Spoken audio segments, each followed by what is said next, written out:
So it's 29th of March 2019, which is the day that the Leave side said would be Independence Day, which I always thought was a bit of a nonsense term, just for the record, but that's that. Okay, so there's been angry demonstrations in London today. Angry, but I should say peaceful. Um, my God, how have we got to this state? Not in my lifetime. In my 33 years have I seen British politics at such gridlock. Um, there's so much developing, and yet that's not exciting. It's often when there's big political developments, when a lot of new stories are developing within the political mechanisms, that's exciting. It's like, what's going to happen next, and who's the next prime minister going to be, or who's I mean, it was announced today that the independent group would call their new party Change UK, and I'm going to follow that very closely. I'm not quite ready to endorse them. I need to check out their specific policies, but I'm as disillusioned as everyone else, and I don't assume for a second to have any answers in this video, so I'm not going to even try to formulate what I think should happen here. The Times had a good layout of this, of just how much of a quagmire we're in, metaphorically speaking. So, this is how numerous votes in Parliament have played out over the last few days. Um, they've laid out this out in a very good way. A permanent customs union. This was proposed by Ken Clarke for 264 against 272. A second referendum. Now this one's significant because that's where the 5 million votes came from on that online petition. For 268 against 295. This is votes in the House of Commons. That was proposed by the former Foreign Secretary Dame Margaret Beckett. Labour's Brexit plan, which would keep the UK in a permanent customs union with the EU and negotiate closer alignment with the single market with dynamic alignment on workers' rights and protections. For 237 against 307. Common Market 2.0, proposed by Nick Boles, a former Conservative minister. This will keep the UK in the single market and full customs union with the EU. There is an option to pull out of the customs union if technology can be found to remove the need for border checks between Northern Ireland and the Republic. For 188 against 283. You see the trend here. Revoke Article 50, which is one that's come up by staunch Remainers. That's been proposed by Joanna Cherry, SNP MP for Edinburgh South West, for 184 against 293. That's a strong defeat. A no deal Brexit for 160 against 400. That's an even more resounding defeat. So those who are pushing for a no deal Brexit aren't going to get it from Parliament, thank goodness, because I believe a no deal Brexit would be a disaster. Malthouse Plan B, I don't know what Malthouse Plan A is, but anyway, this one's proposed by, incidentally, no deal Brexit was proposed by the Conservative MP John Barron. Malthouse Plan B, proposed by Marcus Fish, Conservative Brexiteer MP. This is a managed no deal exit. The UK would pay for a 2-year transition period, after which it would move on to World Trade Organization terms unless a free trade deal had been struck. My feeling is that the anger of the public Brexiteers wouldn't even accept that one. For 139 against 422, resounding defeat. Join the European Free Trade Area, proposed by the former Tory Agriculture Minister George Eustace. This would replicate Norway's relationship with the EU. The UK would have access to the single market but agree to abide by its rules. For 65 against 377. In other words, nothing is acceptable to Parliament. Nothing. I'd have to be really quick at math to work out what's the straw. Probably the closest one there is the second referendum. Either a permanent customs union or the second referendum, they seem to be the two closest.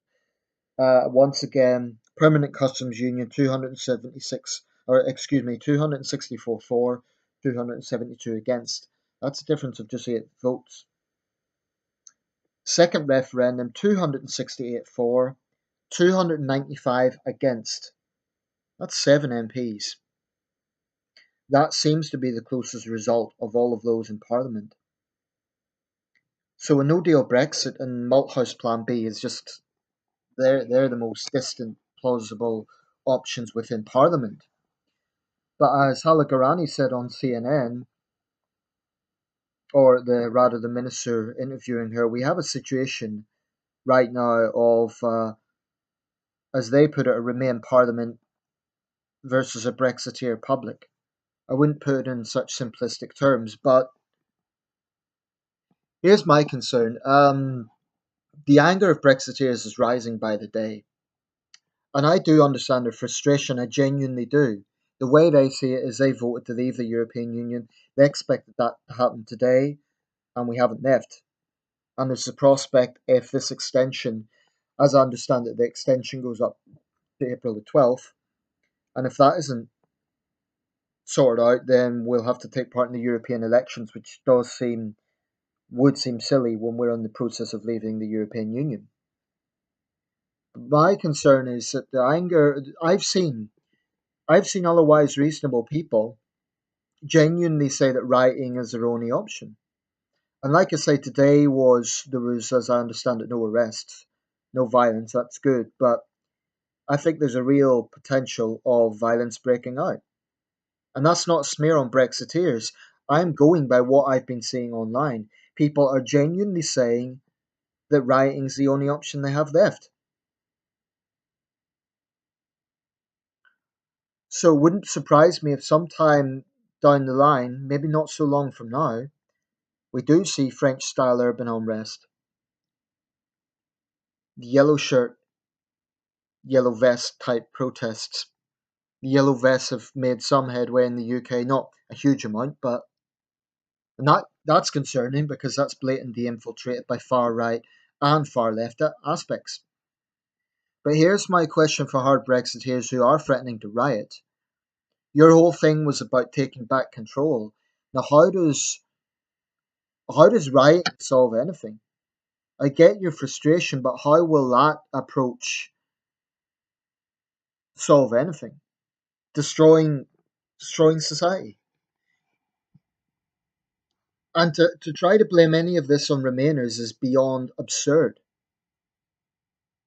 That's been the common narrative of even Dominic Cummings, the Leave campaign organizer, has said that he feels that I forget the exact wording he used, but he said that the stubborn, dogmatic approach that hard Brexiteers are taking is destroying their argument. And as he put it, this is the leader of the Leave campaign. It's handing a goal to the Remain side. You know, if your argument is, oh, we are rioting because, oh, we will riot because we've no other choice because we're disillusioned and angry, well, do you not think Remainers feel angry? People who voted Remain didn't want any of this.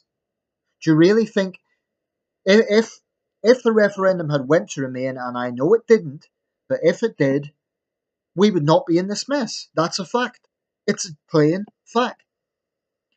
So when Brexiteers say it's all the fault of the Remain side, I don't even know where to start.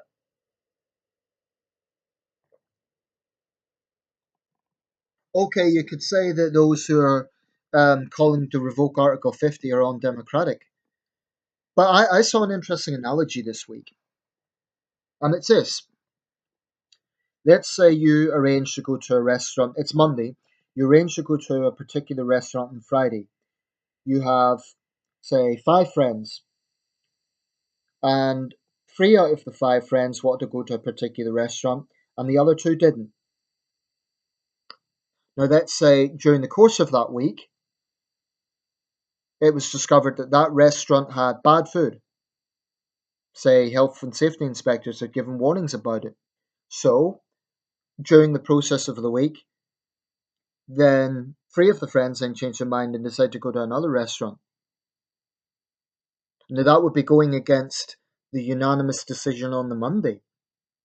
The point here, people might say, oh, that's a daft analogy, but the point is democracy isn't fixed. It does change due to circumstances. And the fact of the matter is, millions of Brexiteers were there on false promises by irresponsible Leave leaders. And you could say both sides done it, but the point is their side won. And they were there, they voted on false promises. I personally know of people who voted Leave because of what their parents voted, who have admitted to me, and I don't want to name them because of respect to privacy, but who've said to me, I'm talking about friends I have here. People have said to me, but Sunderland's a very Leave city. They honestly didn't know what they were voting for. I think a lot of Leave people didn't think that they would win. Maybe the Remain side was too complacent. But one of the most arrogant claims I've seen from hard Brexiteers, one of the most dishonest claims, and it was in that group UK Politics, which is a corrupt group. They are not true to the word. They don't follow their own rules, but that's not here or there. One of the claims the Brexiteers on that said was we're all united. That's why they attacked me, because I simply pointed out that the Leave side isn't united, and it's not. It's not. I would never claim that 16 million Remain people agree on everything. So, what what really irritates me about certain hard Leavers is their absolute dogmatic tunnel vision about every damn thing. Because they will use the same lines over and over and over again. 17.4 million people voted to leave. Yes, but 17.4 million people did not vote for a no deal Brexit. And anyone that says they did is lying through their teeth. They voted to leave the European Union. That's not the same as voting for a no deal Brexit. They voted, I suspect, in many cases, to leave the EU, and they had this idea it would be a smooth process. We'll just get out and that's it. I don't think they really fully appreciated how complex this would be. 3 years on, what do we have?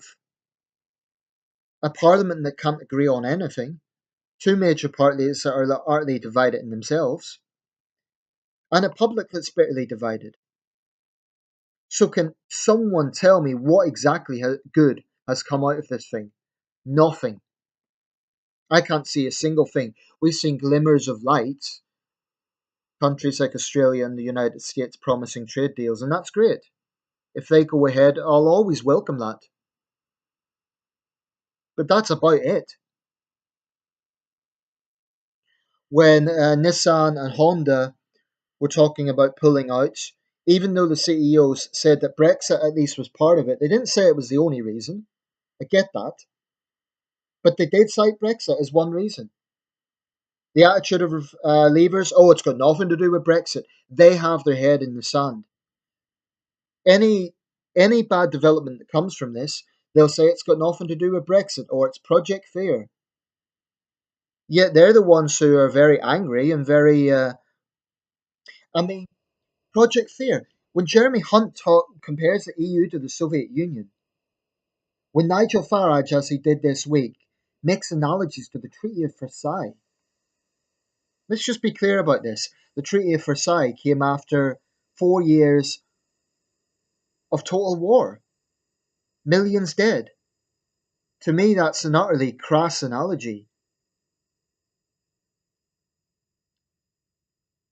And it's typical of Leave leaders, that sort of hyperbole. So it's a bit rich to accuse the Remain side of Project Fear when the Leave side come out with statements like that. The same thing happened in the Scottish referendum when the Union side of things just said this is what will happen. They were accused of Project Fear. What is Project Fear? Project Fear is a term that is invented by people because they don't want to hear the other side of the argument. Because anyone that expresses concerns must be some part of some big sinister conspiracy. It's a nonsense. There is no such thing as Project Fear.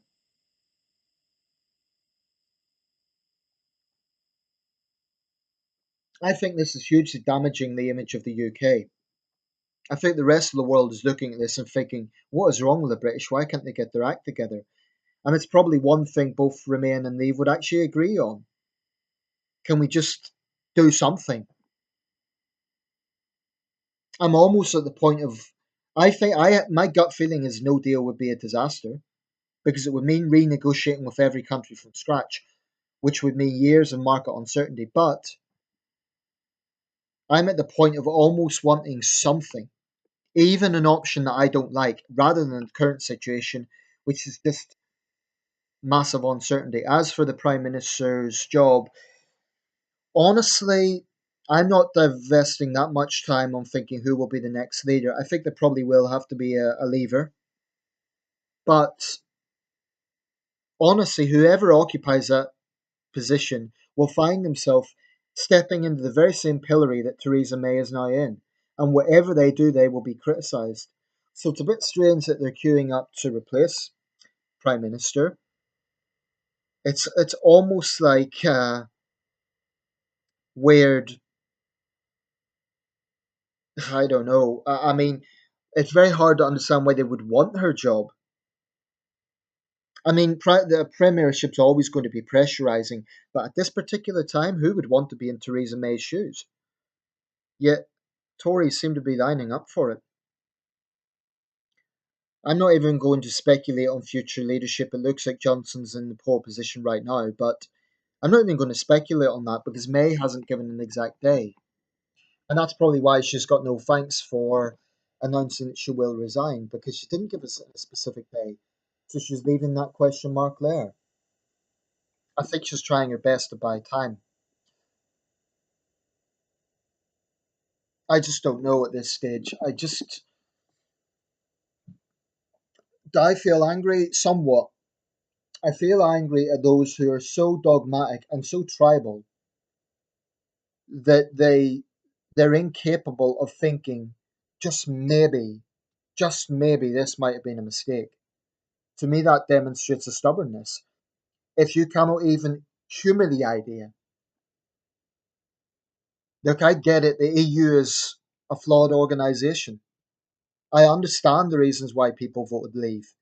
They wanted to take back control. They thought that leaving would help us get control of migration. They thought that the EU has too much power. Those are all legitimate concerns.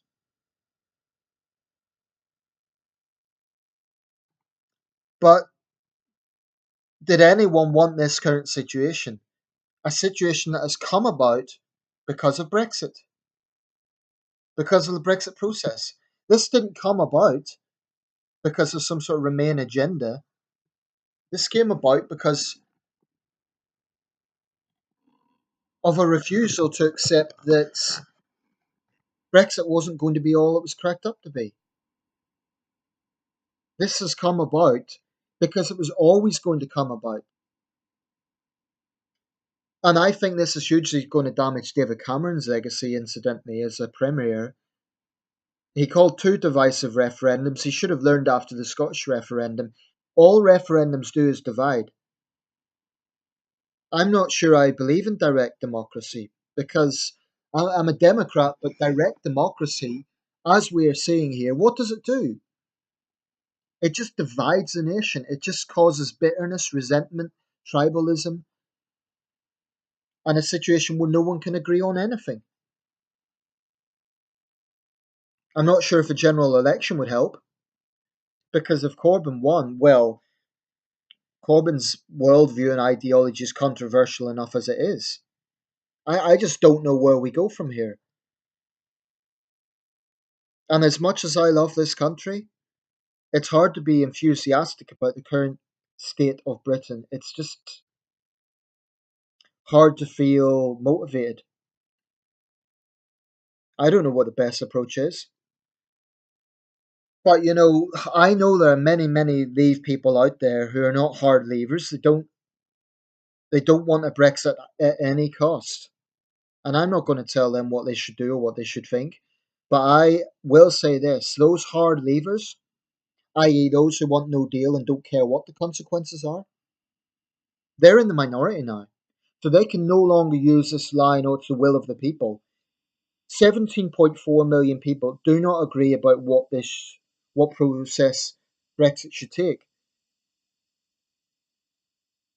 I mean, many of those people will be for a customs union. What I really, really resent is hard levers insisting that 17.4 million people want a no deal Brexit. That is a lie. It's just a lie and they know it. And it gets to the heart of the dishonesty in the Leave side. I think a lot of this is about internal Tory party politics. And I think men like Michael Gove and Boris Johnson are very ambitious, and they felt it would suit them well to play the populist anti EU card. Probably the next Prime Minister should be on the Leave side, if for no other reason than to quell some of that anger. And I do understand that I'm not coming from some sort of elitist position. Like, I don't, what's wrong with them? I do understand the anger. If I'd voted Leave, I would be angry. But what I want to say is to Leave people, don't let the hard levers define you. Don't let those who want a no deal Brexit say that they alone speak for you, because they don't. I mean, I wouldn't say that some Europhile who wraps himself in the EU flag and says they love Brussels speaks for me, because they don't either. The Remain side's divided, and I acknowledge that. But I want to see moderate Leave people start challenging the Brextremists. And if people want to leave with no deal and they don't care what the consequences are, I would consider that an extreme position. I understand people getting impatient and wanting to leave. That's not what I'm talking about. I'm talking about those who want a no deal and they don't give a damn about the future of the country as long as we're out of the EU. That's the sort of people I'm talking about. People who are incapable of showing any sort of self introspection whatsoever, whose dogmatic tunnel vision is ruining this country. And it's tragic to see it unfolding. And it's tragic to see the mother of all parliaments. Westminster has been a model around the world, and yet we are, as every day goes on, the rest of the world is looking at this, and I just don't know.